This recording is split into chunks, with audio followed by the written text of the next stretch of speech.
In the last lecture, we have discussed about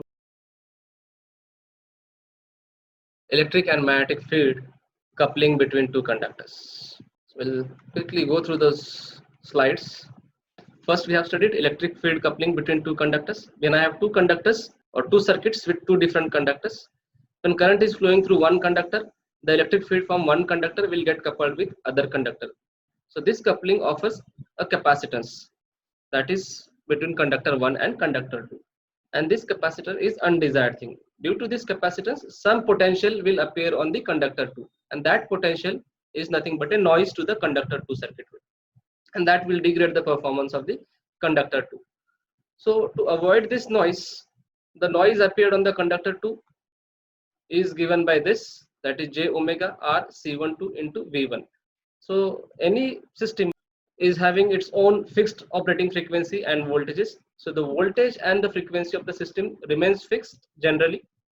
So to control the noise on the conductor 2, what we can do, we can change the resistance of the conductor 2, or we can change the coupling capacitance happening between the two conductors due to the electric field coupling. So one can choose the resistance of second conductor as low as possible, so as to have less noise voltage induced on the second conductor, so that we can say that the second conductor system is compatible to electromagnetic environment. So noise voltage induced on second conductor system should be as low as possible, so that we can say that the interference happening from conductor 1 to conductor 2 is less, and conductor 2 system works effectively, so that I can say that the conductor 2 system is compatible to electromagnetic environment. So how to reduce the noise voltage? Two techniques are there. One can choose the resistance of second conductor system as low as possible. Lower is the resistance value of the conductor 2 system, lower will be the noise voltage. Or one can decrease the capacitance between conductor 1 and 2, that is C12. Now how to decrease the capacitance? One can increase, and the parallel plate capacitance is C is equals to epsilon A by D. It is inversely proportional to the distance between the two wires. So one can increase the distance between the two wires while designing the layout itself. Once you design it, you cannot control these voltages. So one can increase the distance between the two wires so that the voltage induced from one wire to other wire will be less. So coupling will be less. So C12 is less, and therefore the second system will be protected from electromagnetic interferences, or will be compatible to electromagnetic interference. So once you implement the device, the tracks are fixed. Once the PCB is designed, you cannot increase the spacing between the two conducting wires. So you have to think this wisely while during designing process only, and you have to design the system wisely so as to have minimum interference from one system to other system. Or simply you can place two conductors orthogonal to each other. So the electric field generated by this conductor is going in this direction. Now what it can see? It can see only a point. This particular conductor will appear a point to this conductor. Why? Because this is orthogonal to this conductor. That's why very little electric field will get coupled with this conductor. So very little capacitance will form. So very little voltage will induce on this wire. So that way also one can reduce the capacitance value and noise value on the conductor 2 system, and one can make the device compatible to electromagnetic environment. So this is what we have discussed. Another way to design a system which is compatible to electromagnetic environment by reducing the value of the capacitance. One can reduce the value of the capacitance simply by shielding the conductor 2. Shielding the conductor, a shield means a protective layer applied on the conducting wire to protect it from the electromagnetic interferences happening from the nearby equipments. So what we have done over here, a shielding, a hollow metallic conductor is used as a shield to conductor 2. That shield is protecting conductor 2 from electric field coupling from conductor 1 to conductor 2. So in this case, we have assumed that the conductor is completely inside the shield. And one more thing I wanted to tell you is the noise voltage will, in previous case, will be given by this expression for the resistance value of the second circuit or conductor is much higher than this. So higher is the resistance, more will be the noise. So in this case, the noise obtained for higher value of R will be always higher as compared to the noise obtained over here. Here R is much smaller than this factor. So R is less, therefore noise in this case is less. If R is much higher than this, that means the noise offered is much higher over here. So for this condition, R greater than this factor condition, noise is given by this expression, and this noise is frequency independent. This noise is much higher than the noise in previous case, because Here R value is much higher, and it is frequency independent again. So here we have shielded the conductor completely. So what will happen by doing so? The electric field will not couple from conductor 1 to conductor 2, but it will couple from conductor 1 to shield. So a capacitance will form between conductor 1 to shield and shield to ground. So no capacitance is forming from conductor 2 to ground. However, some voltage will induce on this shield, and that voltage and the inner conductor 2 will form a coupling capacitor, that is C2S. That is the capacitance between the shield and the conductor 2. And due to that, some EMF will appear on the conductor 2, and that EMF is very similar to the EMF where R is much greater than that factor, because here R is not there. So this expression is very similar to the previous expression. So here this voltage, that is the voltage that is appearing on the shield, the same voltage will appear on the conductor 2 also, because the conductor 2 is not terminated to any impedance. The only impedance that is there between the shield and the conductor 2 is C2S. Therefore, whatever voltage induced on the shield, same voltage will induced on the inner conductor, that is conductor 2, and that is a noise voltage. Therefore, the noise voltage appeared on the conductor 2 will be same as of the shield voltage appeared on the shield due to conductor 1. So by shielding also, we are not able to reduce the coupling between conductor 1 and conductor 2. So what should we do? The shield should be grounded. Here, if I am grounding the shield over here, if I am grounding the shield, that means grounding means we are making potential of that particular point to 0, or potential of the shield is equals to 0.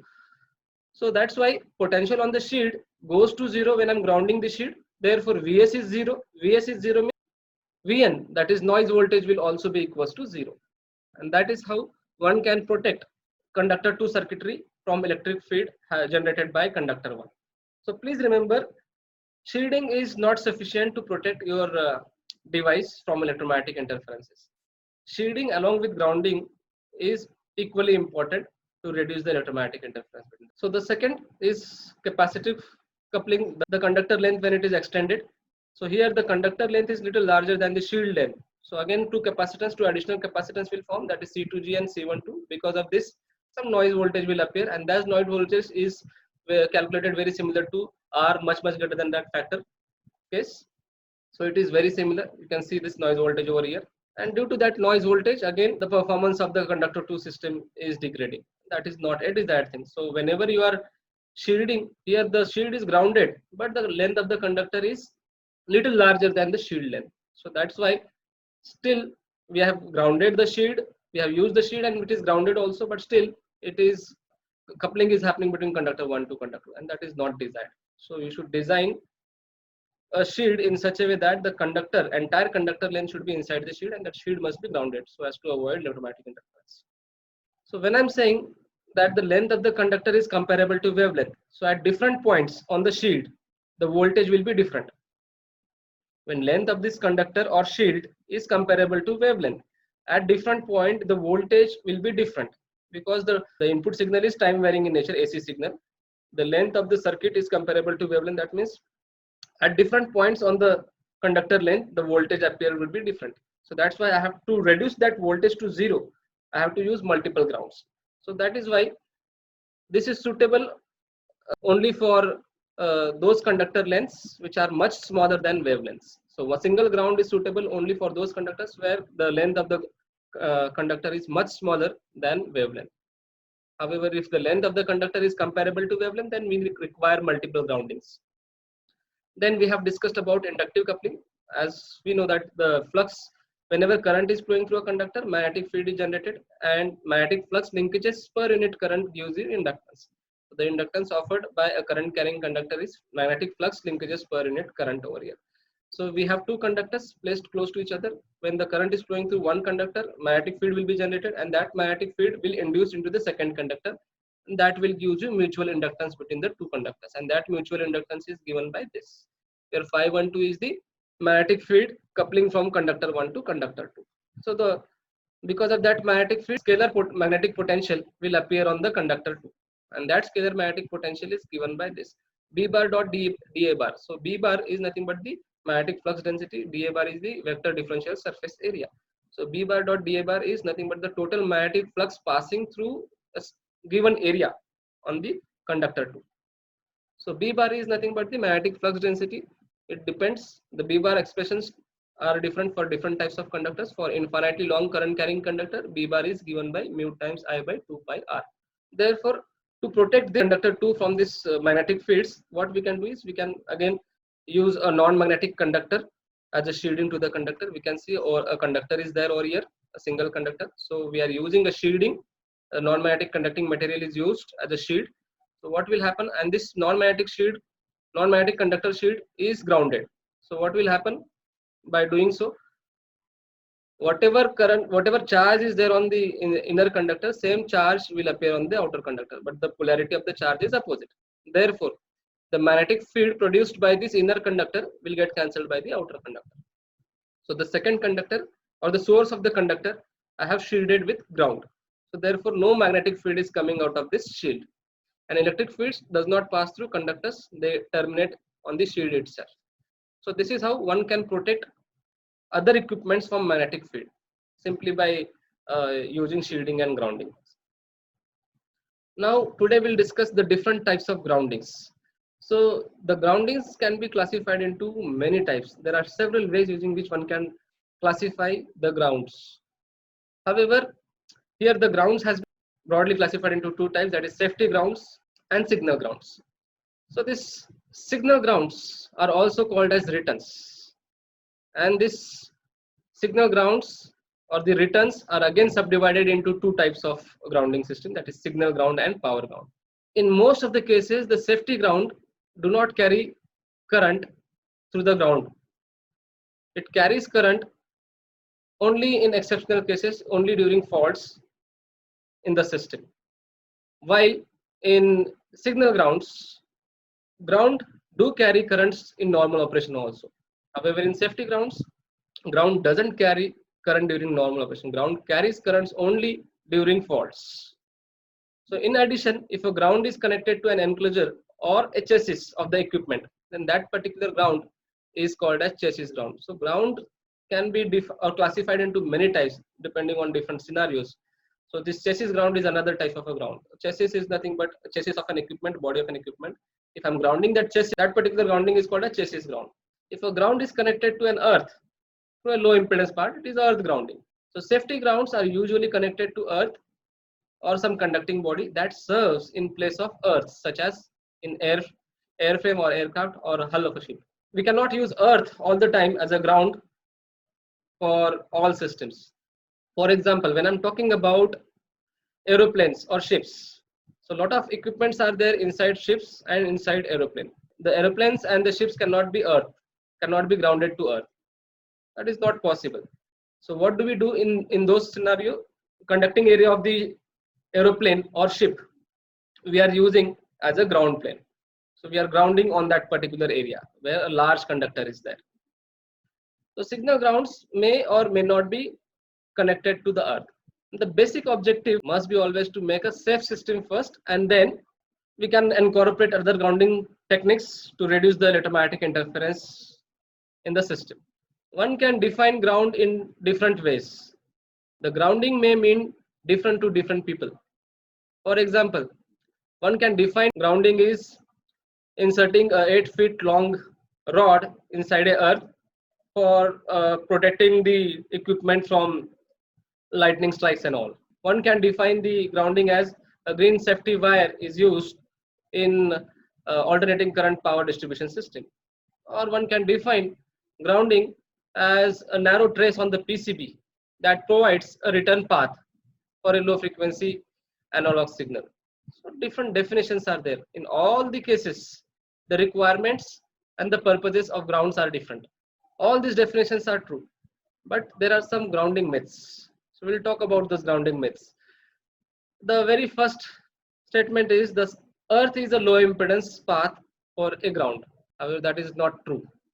Earth is not a good conductor. If earth was a good conductor, then I can say that it is a low impedance path. What is the conductivity of the earth? The conductivity of the earth is in the order of 10 to the power minus 2 mho per meter or 10 to the power minus 3 mho per meter. So earth offers very, very high resistance as compared to the metallic conductors like copper conductor. So that statement is not correct. Then the second statement is the earth is equipotential. Obviously the potential on the ground surface should not change, and many times it has been said that earth is an equipotential surface. However, it is not true, because the resistance on the earth surface is not going to be same, so the potential on the earth surface is not going to be same. Why the resistance on the earth surface is not going to be same everywhere? Because the earth is comprising of soil, and the type of the soil is different from region to region. So the resistance offered by the soil or earth surface depends on the type of the soil, the moisture content in the soil, the temperature of the soil, and many other factors. So the soil properties are changing from region to region. Therefore, the resistance of the soil is changing from region to region. So there will be always a potential gradient, change in potential on the earth surface. Therefore, earths are not equipotential surface. And the third statement is, to operate with low noise, a circuit or system must be connected to an earth ground. It is not required that you should connect your system to earth ground to make it safe, because in case aeroplane and ships, we cannot connect them to earth, because you can imagine a situation: an aeroplane is flying and you are connecting aeroplane to earth for grounding purpose using some wire. That is not possible, that is not practical. So instead of that, what we are doing, we are using the body of the airplane and the body of the ship, which is made up of conductors, as a ground in place of earth. And the purpose of the earth is to reduce the noise. However, let me tell you one thing: in most of the electronic system, the noise is generated because of the grounding system. The purpose of the earth is, or earthing or grounding, is to reduce the noise. Unfortunately, because of improper grounding, lot of electromagnetic noise gets added into an equipment, and that disturbs the performance of the system. So we'll be discussing this scenario in detail in coming slides. And the other statement is, the impedance of the conductor is determined by its resistance.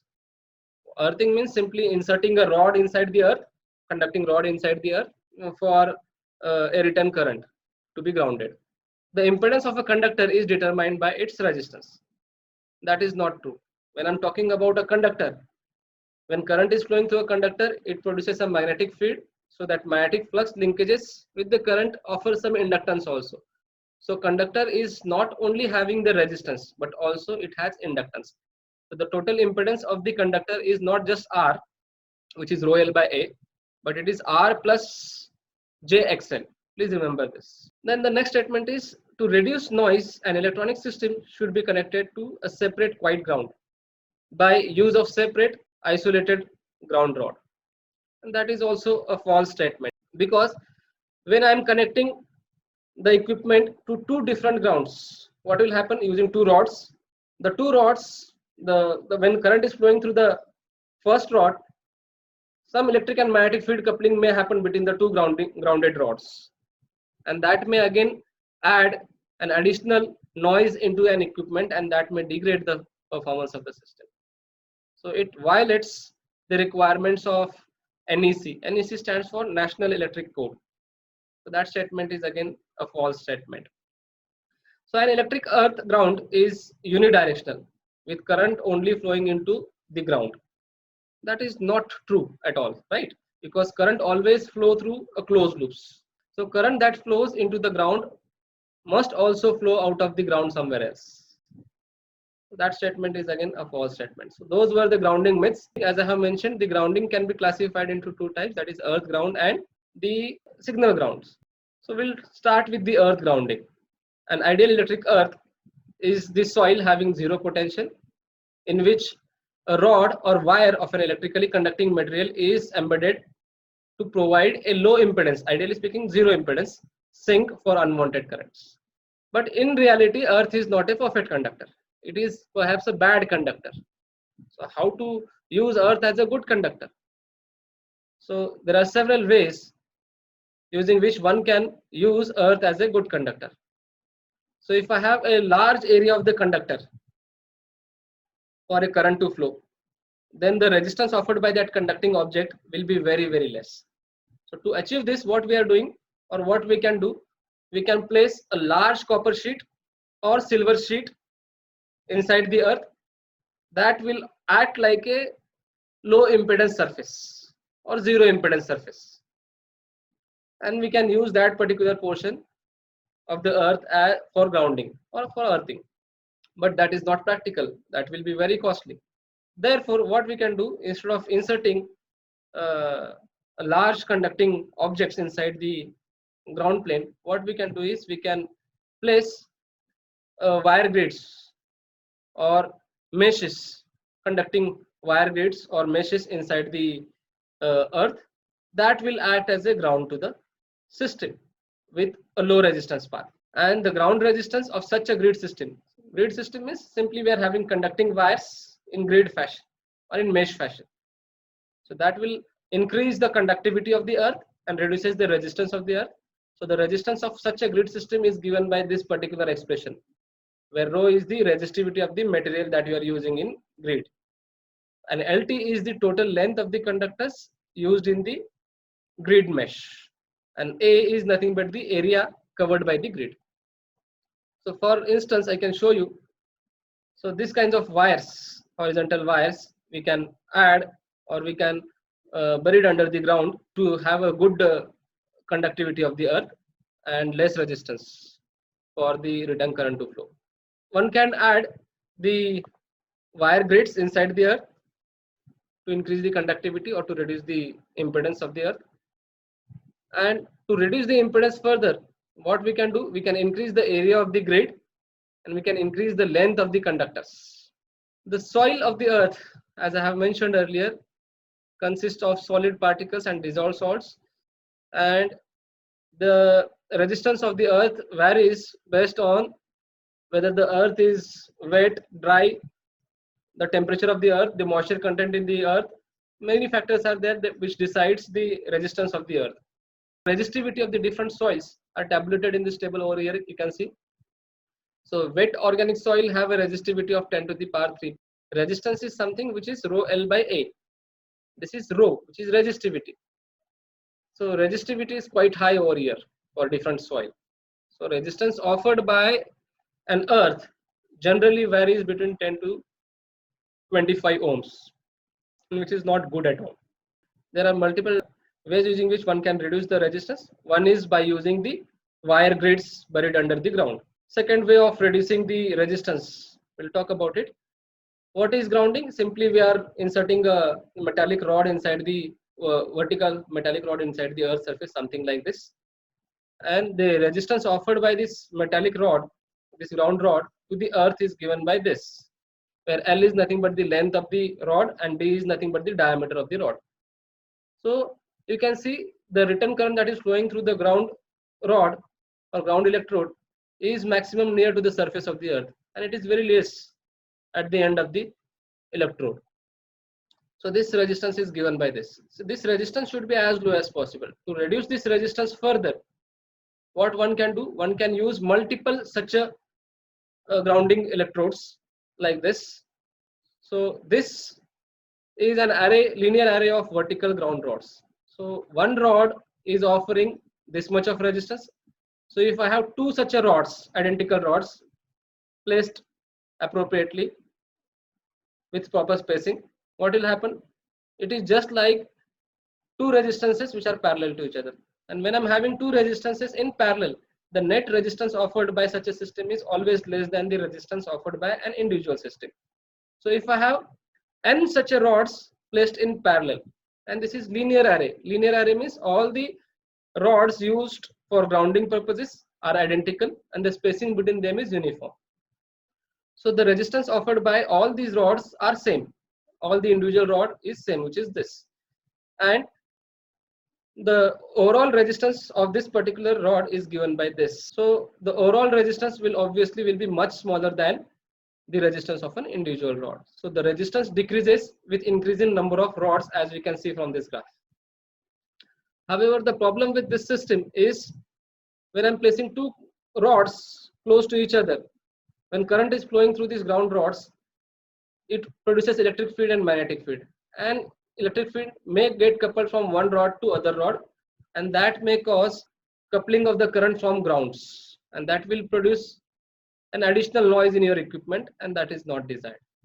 So we are using grounding to reduce the noise, but unfortunately due to improper grounding it is adding noise into your system. So please make sure that when the resistance offered by the rod to the earth is greater than 25 ohm, in that case the spacing between the two rods has to be greater than 6 feet.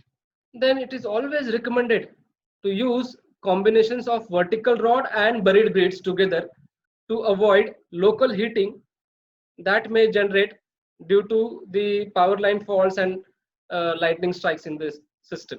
So due to lightning strikes and power line faults, a huge potential may appear on the earth's surface, and this potential decreases as we are going away from the earth electrode. So if a person is walking on the surface, there will be a step change in the potential happening between the 2 feet of the person, and due to that, whenever there is a step change in the potential at any 2 points, current will flow between the 2 points. So a person may experience a lethal electric shock on such a earth surface. Therefore, to avoid those kinds of scenarios, a combination of buried beads along with vertical rods should be used so as to have less potential gradients. Potential gradients means change in potential on the earth surface. So to understand this thing, I have a small video I can show you. This video is available on YouTube. Please go through this video. A person meets with an accident and see what happens next.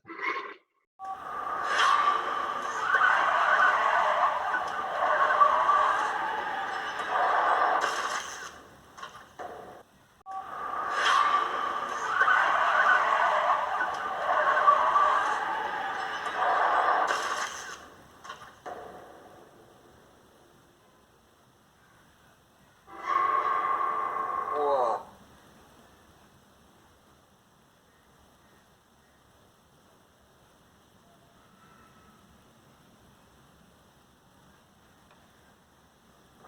Are those telephone wires or power lines? Either way, they could be hot. No way to be sure. Don't take any chances. Just stay in the car and call 911. Good thing I actually paid attention during that safety meeting. Hi, this is Stephen Stonebanks. I've been in a car accident. I hit a power pole. I'm on Highway 18, but now I gotta worry about touch potential. Touch potential is risk of electrocution based on one part of the body touching an energized object like a car while simultaneously touching the ground. Electricity flows from the vehicle through the body and into the ground, essentially making me into a human jumper cable, which would be bad. I gotta jump and land with both feet together.